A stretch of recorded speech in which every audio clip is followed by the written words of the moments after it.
Hi friends, welcome to Mahika truths. 2024వ సంవత్సరంలో ద్వాదశి రాశులలో 5 రాశుల వాళ్ళకి అఖండ రాజయోగం పట్టబోతుంది. 2024వ సంవత్సరంలో అఖండ రాజయోగం పట్టబోతున్న రాశులు ఏమిటో ఇప్పుడు ఈ వీడియో ద్వారా మనం తెలుసుకుందాం. ఎప్పుడైనా సరే నవగ్రహాలలో ఒక గురుగ్రహ బలం ఉన్నట్లయితే తిరుగులేని విజయాలను సిద్ధింపచేసుకోవచ్చని జ్యోతిష్య శాస్త్రంలో చెప్పారు. 2024వ సంవత్సరం మే నెల 1వ తేదీన గురువు మేషరాశిలో నుంచి వృషభ రాశిలోకి ప్రవేశిస్తున్నాడు. ఈ మార్పు వల్ల 2024లో 5 రాశుల వాళ్ళకి అఖండ రాజయోగం పట్టబోతుందని చెప్తున్నారు. ఇందులో మొట్టమొదటి రాశి మేషరాశి. దానికి కారణం ఏమిటంటే మేషరాశి నుంచి చూసుకున్నప్పుడు గురువు మారినటువంటి వృషభ రాశి రెండో రాశి అవుతుంది. అంటే మేషరాశి వాళ్ళకి ద్వితీయంలో గురువు సంచారం ఉంది. ద్వితీయం అంటే కుటుంబ స్థానం కాబట్టి మేషరాశి వాళ్ళకి 2024లో కుటుంబ జీవితం బాగుంటుంది. కుటుంబంలో సమస్యలు కూడా తొలగిపోతాయి. ధనపరంగా బాగా కలిసి వస్తుంది. ఆర్థికంగా మంచి ఎదుగుదల ఉంటుంది.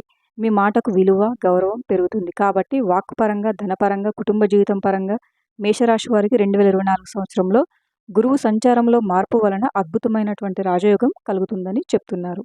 రెండవది మకర రాశి. మకర రాశి నుంచి లెక్క పెట్టినప్పుడు గురువు సంచారం మారిన వృషభ రాశి 5వ రాశి అవుతుంది. అంటే మకర రాశి వారికి గురువు పంచమ సంచారం చేస్తున్నాడు. మకర రాశి వాళ్ళకి సంతానానికి సంబంధించిన వ్యవహారంలో మంచి అనుకూల ఫలితాలు కలుగుతాయి. సంతానం లేని మకర రాశి వారికి 2024 సంవత్సరంలో ఖచ్చితంగా సంతానం కలుగుతుంది. అలాగే సంతానం గురించి ఆందోళన చెందుతున్న మకర రాశి వాళ్ళకి కూడా వాళ్ళ సంతానం వల్ల మంచి పేరు ప్రతిష్ట లభిస్తాయి. మీ పిల్లలు టాప్ పొజిషన్లోకి వెళ్ళడానికి 2024 సంవత్సరంలో మకర రాశి వాళ్ళకి విశేషంగా అవకాశాలున్నాయి. కాబట్టి గురువు సంచారంలో మార్పు వల్ల రాజయోగం పట్టబోతున్న రెండవ రాశి మకర రాశి. మూడోది వృశ్చిక రాశి. ఈ వృశ్చిక రాశి వారికి ఈ గురువు సంచారంలో మార్పు అనేది సప్తమ సంచారం అవుతుంది. వృశ్చిక రాశి వాళ్ళకి గురువు 7 సంచారం చేస్తున్నాడు. ఈ సప్తమ సంచారం వల్ల వృశ్చిక రాశి వాళ్ళకి 2024లో ఖచ్చితంగా పెళ్లిళ్ళు అవుతాయి. చాలా కాలంగా పెళ్లిళ్ళవక సంబంధాలు కుదరక ఇబ్బంది పడుతున్న వృశ్చిక రాశి వారికి 2024 సంవత్సరంలో ఖచ్చితంగా మనసుకు నచ్చిన వ్యక్తితో పెళ్లిళ్ళు అవుతాయి. అలాగే భార్యాభర్తల మధ్య గొడవలు కూడా తొలగిపోతాయి. ఎవరైనా ఫ్యామిలీ ప్రాబ్లమ్స్ వల్ల దంపతులు దూరంగా ఉంటే ఈ 2024 సంవత్సరంలో ఖచ్చితంగా కలుస్తారు. సమస్యలన్నీ తొలగిపోయి వృశ్చిక రాశి వారికి 2024లో అద్భుతమైనటువంటి రాజయోగం కలుగుతుంది. తర్వాత కన్యారాశి. కన్యారాశి వాళ్ళకి గురువు ఈ 2024 సంవత్సరంలో మే నుంచి భాగ్యంలో సంచారం అంటే 9వ స్థానంలో సంచారం చేస్తాడు అని అర్థం. పూర్వజన్మ పుణ్య ఫలితం అనేది కన్యారాశి వాళ్ళ మీద పడుతుంది. కన్యారాశి వాళ్ళు పట్టిందల బంగారంలా ఉంటుంది. ఆర్థికంగా కన్యారాశి వాళ్ళకి తిరుగుండదు. విపరీతంగా ధనలాభం కలుగుతుంది. ఆరోగ్య సమస్యలన్నీ కూడా తొలగిపోతాయి. శత్రువులు కూడా తొలగిపోతారు. కర్కాటక రాశి.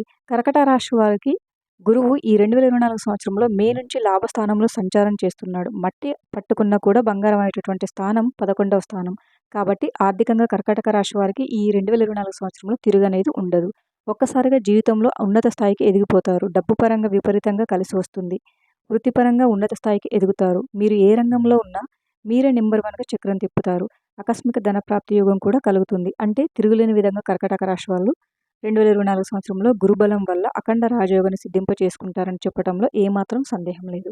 కాబట్టి ఈ 2024 సంవత్సరంలో గురు సంచారం మార్పు వల్ల ఈ 5 రాశుల వారు అఖండ రాజయోగం పట్టబోతున్నారు అనడంలో ఎలాంటి సందేహం కూడా లేదు. ఈ 5 రాశుల వారికే కాకుండా మిగతా రాశుల వారికి కూడా ఈ 2024 సంవత్సరంలో శుభ ఫలితాలు ఉంటాయి. శుభ ఫలితాలు అనేవి ఖచ్చితంగా అన్ని రాశుల వరకు ఉంటాయి. కానీ ఈ 5 రాశులతో పోల్చుకుంటే మిగతా రాశుల వారికి శుభ ఫలితాలు తక్కువగా ఉండవచ్చు అని చెప్తున్నారు. అంతేకాని ఏ రాశి వారిని కించపడడం మా ఉద్దేశం కాదు. ఈ 2024 సంవత్సరం అందరికీ మంచి జరగాలని కోరుకుందాం. Thank you for watching friends. ఈ వీడియో కనుక మీకు నచ్చినట్లయితే వీడియోని లైక్ చేసి మరిన్ని వీడియోల కోసం మా ఛానల్ని సబ్స్క్రైబ్ చేసుకోండి.